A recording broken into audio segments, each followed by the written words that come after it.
I look at it like an onion, right? And there's so many layers. And that's really what customer service is. It's not just with a smile. It's what are your deliverables? What can you do for them that's going to make you stand out?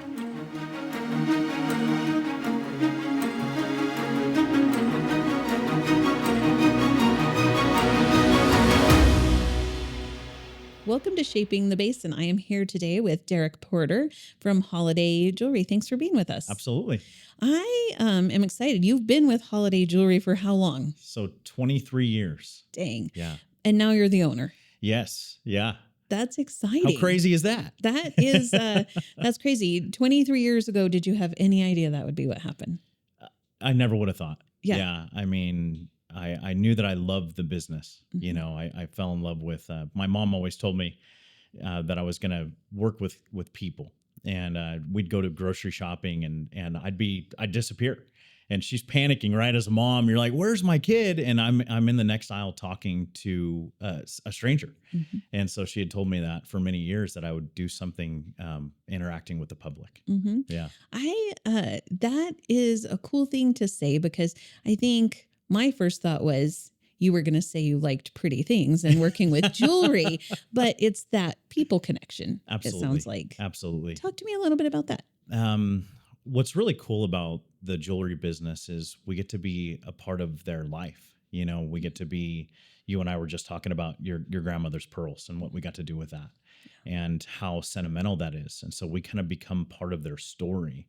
And I think that's what I've always loved about it is that human connection, that we're their jeweler, you know, and that is a very important thing to us. Yeah. You're there for probably some of the most important parts of their lives. We get to, you know, be a part of the engagements. And then also I've been part of quite a few 50-year anniversaries. Mm-hmm. And that's just the icing on the cake. Absolutely. Yeah. So when you started 23 years ago, what did you start out doing? I actually started out doing watch batteries and opening packages. So, you know, we get jewelry in from vendors and you got to open them up and check them in. And that's how I started. And then I kept sneaking over and talking to the customers. So, yeah. And Deb Spencer, she was the sales manager at that time, and she'd kind of shoo me away, you know, and then I just couldn't help myself. If I saw a customer that needed to be taken care of, I was going to them. And then come to find, you know, next thing you know, years later, her and I co-managed the store together. And that was probably one of my favorite times of my career, learning from her. Mm-hmm. Yeah. How long has Holiday Jewelry been open? So this year's our 50th year anniversary.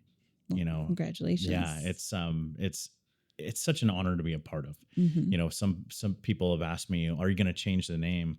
And I just think that's one of the craziest questions that I get, because absolutely not. Mm-hmm. You know, Holiday Jewelry has been such a legacy business for Klamath Falls. What we get to be a part of as far as a community involvement is such a major deal. And I wanted to keep that legacy alive. Absolutely. That legacy, you know, Ray Holiday won the Lifetime Achievement Award at our gala. Yes. Specifically for that community involvement. So from a business standpoint, talk to me about that part, that community. You know, so I've been there 23 years, and I knew we had involvement, but I didn't know how much until this year in running the operation, and how many businesses and nonprofits and people come to us and what we're a part of. And so it's grand, you know, it's a lot of, it's not a burden to bear, but it's heavy, you know, the responsibility that our business has to continue Ray's tradition. Mm-hmm. Are there key initiatives or things that you really spend a lot of time or money supporting? You know, I'm trying to figure that out for what that looks like for me. You know what I mean? And not necessarily like thinking about my legacy, but thinking about what are things that I'm passionate about and to help others. You know, Ray's has always been focused on the children of the basin. And I'm thinking, man, that's not a bad thing. Mhm. And so I've been kind of following that footstep right now. As far as, we did with our balloon pop proceeds, we donated a nice amount of money to Safe Families for Children.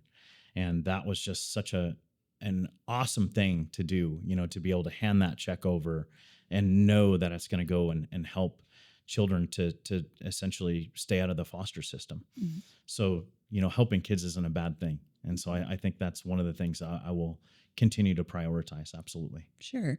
So we are going to talk a little bit about you, but one of the things when we talked about you coming online and we think about Ray at the gala, there's this concept of a Ray's challenge or something. Tell me about Yes. that. Yeah. That was, what that really showed me is it's bigger than him.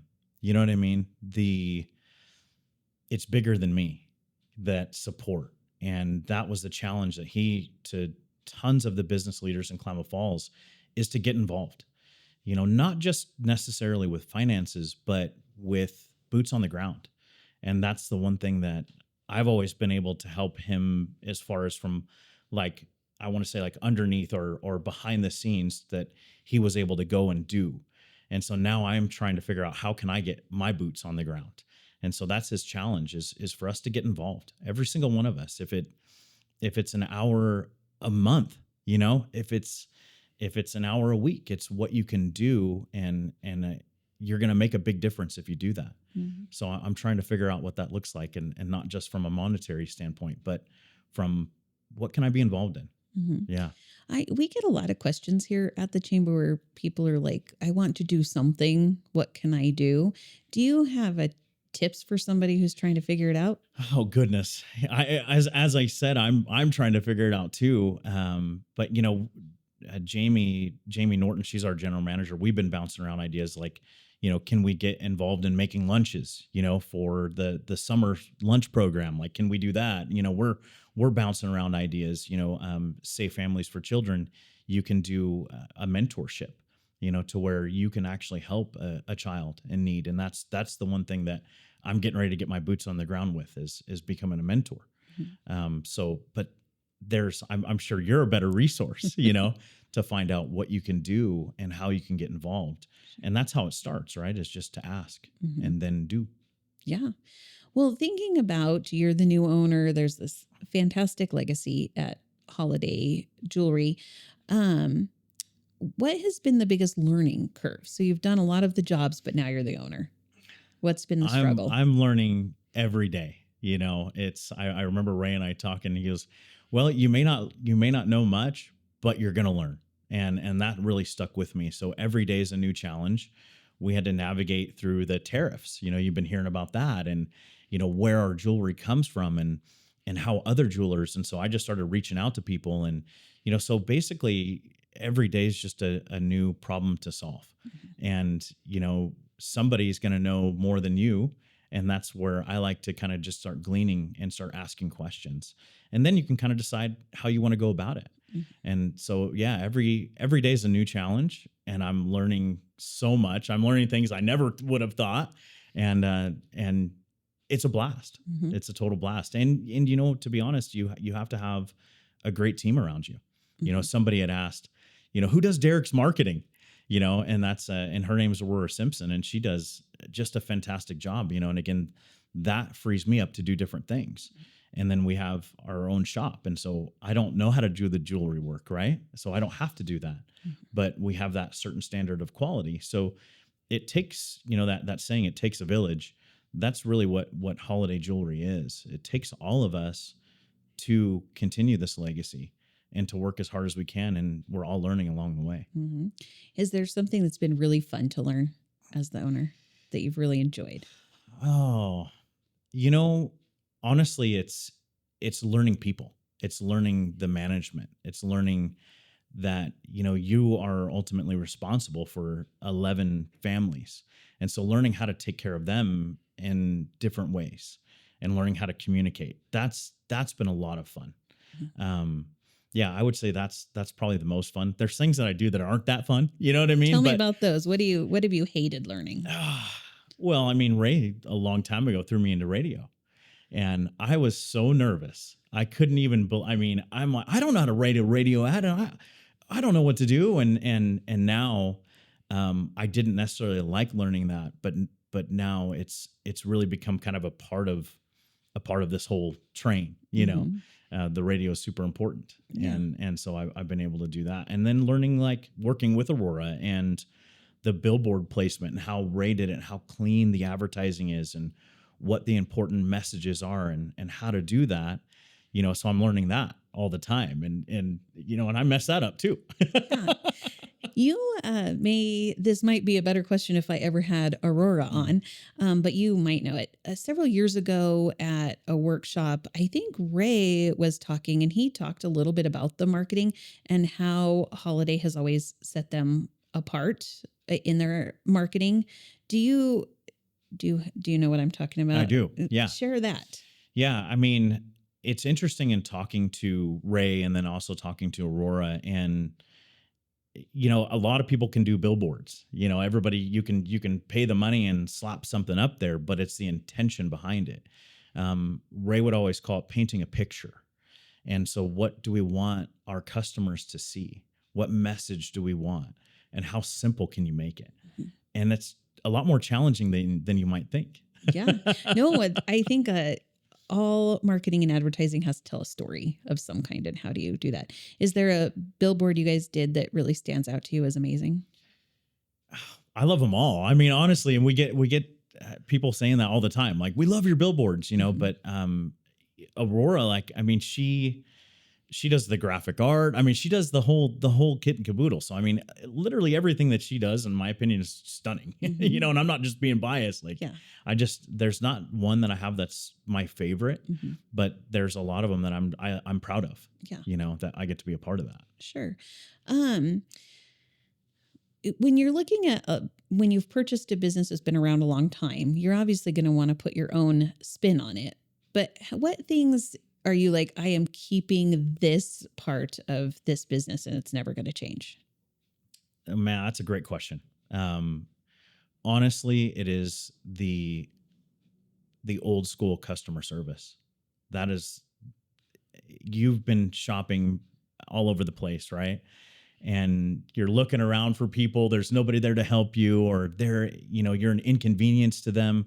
And I never want that for holiday jewelry. I want customers to come in and be like, man, these guys are taking great care of me.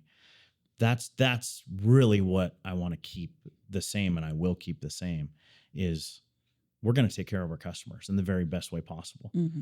And sometimes that might mean costing us money. I mean, we're not robots. We're human beings. We've made mistakes, and it's who you are after the mistake. And I've watched Ray do that for many years, and just to be like, you know what? I'm going to take care of this. Mm-hmm. And people are shocked by that.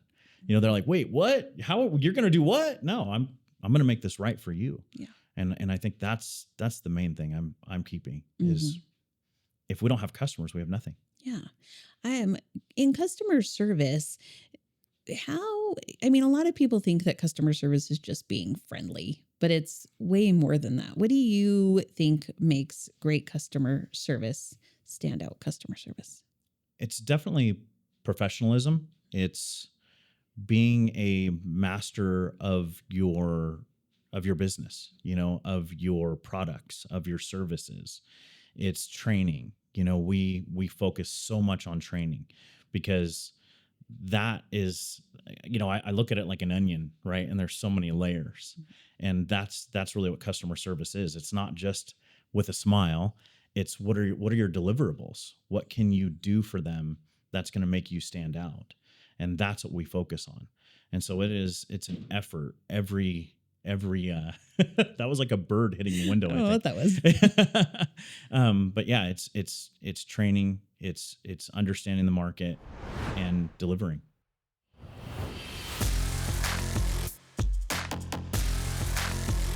If a picture says 1,000 words, imagine the story. 24 frames a second can tell about your business. 40 Deuce films. you have 11 employees, Mhm. you said, and they're doing all kinds of different jobs. Some of them probably aren't exactly customer service facing, Right. but do they all, like, how do you get everybody doing customer service, even if they're not directly? Do you know what I'm trying to say? I 100% understand what you're saying. Yeah. Um, everybody's a part of a lot of the meetings that we have, besides the shop, because they like to stay a little separated. But they understand it too. Again, I think it goes back to, if we don't have customers, we can't do our jobs, right? And so everybody is, what I like to say is, we're pushing the boulder together. You know what I mean? We're all a team. We're all pushing in the same goal. And so, from Jennifer that does our accounts, she is still customer service. Chris that does our bookkeeping, she is still thinking about the customers. Mm-hmm. So I love that, and that's another thing that I want to keep, is all of us pushing together for the common goal, which is the customer. Yeah. I think that probably has to do with culture Yes. of a place. So how do you keep that culture, or how do you build that culture? That's a great question.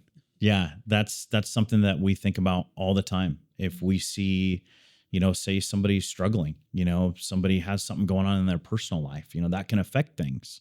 And I've experienced that. I've been there 23 years. So I've had a lot of ups and downs, and to try to navigate that and to keep an upbeat atmosphere can be difficult. And so I think realistically what it comes down to is empathy and caring, because again, if I don't have people working there, then I can't take care of the customers. Yeah. And so we all just tried again to understand each other, to not nobody's better than the other. You know what I mean? Like, we all are doing this together, and we'll pull people up, and people have pulled me up. Yeah. And that's a beautiful thing. That's awesome. I was just thinking about this. There's a saying that all things are sales, right? And a lot of people don't realize that. But what do you, from a sales standpoint, that's something we haven't talked about on the podcast yet. What are some, when you're thinking about selling, what are some important things? It's interesting about selling, right? And I've always thought of myself as a salesman. And then I watched Deb Spencer sell, for many years. And I realized she's not selling. She is fulfilling a need. And so, yes, we're selling, but at the same time, the customer's coming in with a need. They need or want to get engaged. They need their jewelry repaired. They need a 50th anniversary gift. So we're there to problem solve. And so that's what I look at sales now. Not that I want to sell you something. I want to take care of this. If it's $100 or if it's $10,000, that's what we're here to do. So selling is interesting because you could get in the nuances of it all. And there's tons of training that we do. But at the end of the day, it still all comes down to taking care of what their need is. So that's, I think, what a master of sales can do. And that probably involves some asking questions and things, right? Like getting to know your customers. Absolutely. Do you have long-term customers, like people who have been coming for 50 years and they always come? Yes. Yeah. And it's turned into a friendship. It's a relationship. And yeah, asking questions is I'll never forget. So we haven't talked about Norm, I call him the Godfather. And I was in a sales presentation or customer service interaction, and I was talking about myself, and the customer left, and I think we made something happen, but he came up to me and goes, "They don't care about you. They care about themselves." And that really hit me and made a light bulb go off too, because we like people to ask us questions. We want to talk about ourselves, and we want to be able to share our story. And so asking questions is a huge part of the beginnings of a relationship. Is, how many kids do you have?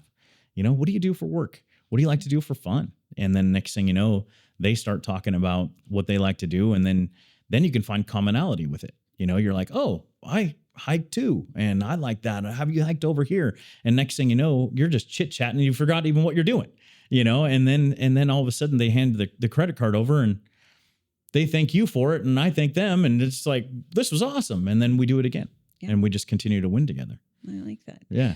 You mentioned Norm. So Norm started Holiday Jewelry, right? Yes. And then Ray, and now you. Do they still come in? Yes. Yeah. Ray was just there. Yeah. Just chit chatting with him. Do they ever come in and tell you like how to do other things? Norm, not so much anymore, but Ray, this is my first year. So we're going through that. And yeah, I mean, because these guys know they've been through all the ebbs and flows. We had the first 2 months of the transition was tough because we did that big retirement sale and I'm feeling like a little panicky and Ray's like, this all the ebbs and flows of the business that you're going to get used to and that you're going to fight through and push through. And so it's great to have resources like those two men. I look up to them, I mean, obviously I wouldn't be here today without those guys. Yeah. And so they have such great knowledge. And Norm's starting out from a jewelry and camera shop, this tiny little operation to what it is today. If it wasn't for Norm, we wouldn't have Holiday Jewelry and we couldn't help the community like we do. Mm-hmm. Yeah. So we talked about the thing that will not change is that old school great customer service. Is there something you're looking to change to leave your legacy? Is there something you're maybe not change or add? I've got little thoughts or dreams in the back of my mind that I don't know if I'm going to do or not. Mm-hmm. And again, I've really started to understand that this isn't about me. This is about something bigger. And, my ideal thing is to do this the very best way that I possibly can. And then in 20 years, my wife and I ride off in the sunset. Yeah. That's really it's not necessarily putting my name or stamp on something. It's just doing it the best way that I can and taking care of people. Yeah. That's awesome. I have to ask a question though. You were talking about whether it's $100 or $10,000. Can you tell me the most expensive piece of jewelry you've sold? I'm curious. I don't even know if I could say that because it's crazy. We've done some very substantial things. Can you tell me a couple of pieces? Like, come on, I'm a girl that likes jewelry. I'll tell you, I won't go dollars, amazing. But I'll tell you that we sold a 5-carat natural alexandrite, and alexandrite is much more rare than a diamond. Okay. And it was a very significant amount of money. Mm-hmm. And it was just cool to be a part of. Yeah. I mean, it was how just big like, is 5 carats? 5 carats. It's like, I mean, is it like quarter size? It's a little smaller than that. Okay. Probably close to maybe a dime, a little smaller. And is alexandrite clear? So alexandrite's actually greenish purple and it changes in different lighting conditions, the color. Okay.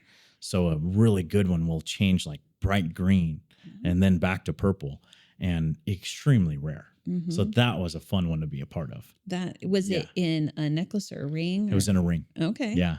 That seems like a really big ring. Oh my gosh. Yeah. It was significant. Nice. Can you tell me a particularly heartwarming story maybe of something that you've done? Oh goodness. Man, we've been a part of a lot of them. I know, but tell me one that really stands out. I'll tell you one that we did for my wife. Mm-hmm. So her mother unfortunately passed away last August, and we got the fingerprints. And her mom loved dragonflies, or no, not dragonflies. See, now I'm a hummingbird. Sorry, honey. Hummingbird. And so Jason was able to actually recreate the fingerprint on the body of the hummingbird. And then we made a beautiful pendant for her for a memorial. And that was one that was super special. And then, of course, I had a couple that was a 50-year anniversary. And he loved his wife and he loved to spoil her. And we were looking, and Deb and I were working on this together, and we were making, it's called a journey pendant. And so the diamonds graduate. And so kind of go from, small to larger. And we had a 3/4 carat on the end. And Deb had it holding there. And then he looked at me and he goes, put another one down there, put a bigger one down there.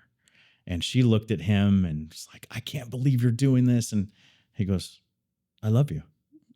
And so that's another, there's so many. Yeah. There's so many. That's awesome. Yeah. That's nice. But that's another one that really stuck out in my mind. Is anyone ever mad in a jewelry store? It's rare.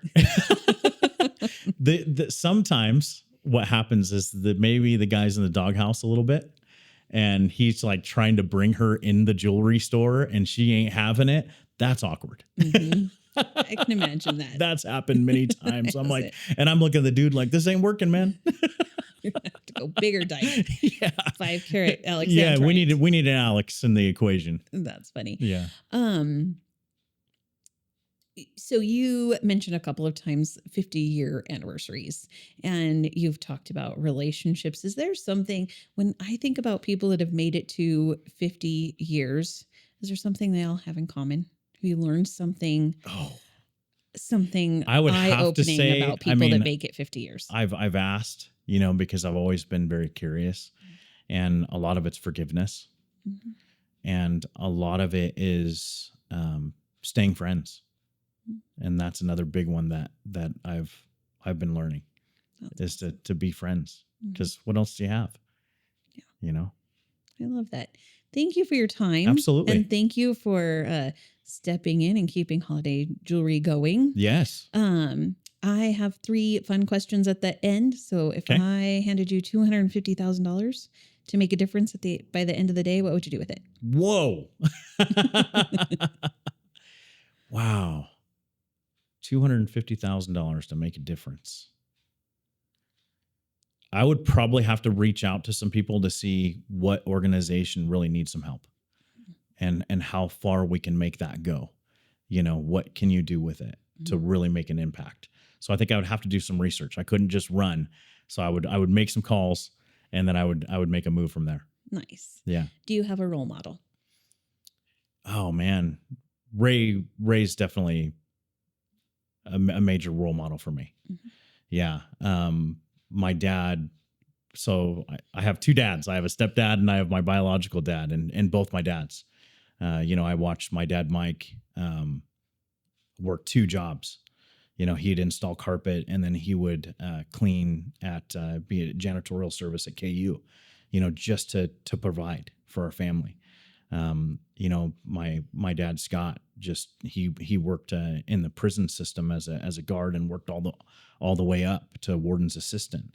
And I always looked up to that. And then, my mom, when we moved to Klamath Falls, started, cleaning hotel rooms and then built her way up from that. And, to have all those people, in my life that I look up to and think about their work ethic and what they've been able to accomplish, it makes me want to push, and seeing Ray come from his dad, and he never wanted it to be like, well, this is my dad, so now I can do this. He wanted to put that, to grow the business, and I got to be a part of that. And so I got to watch everything that he did, and that's not bad footsteps to follow. Yeah, not at all. If you were planning your perfect day in Klamath, what would it look like? Oh man, I'd definitely scoop up my family. That would be the first step. But like how far can we go to, like Spence? Can we go around there? Klamath County. Okay. I'd even include Tule Lake, the Klamath Basin. Okay. So we'd probably go do a hike. I started getting into that, and it's just absolutely gorgeous around there.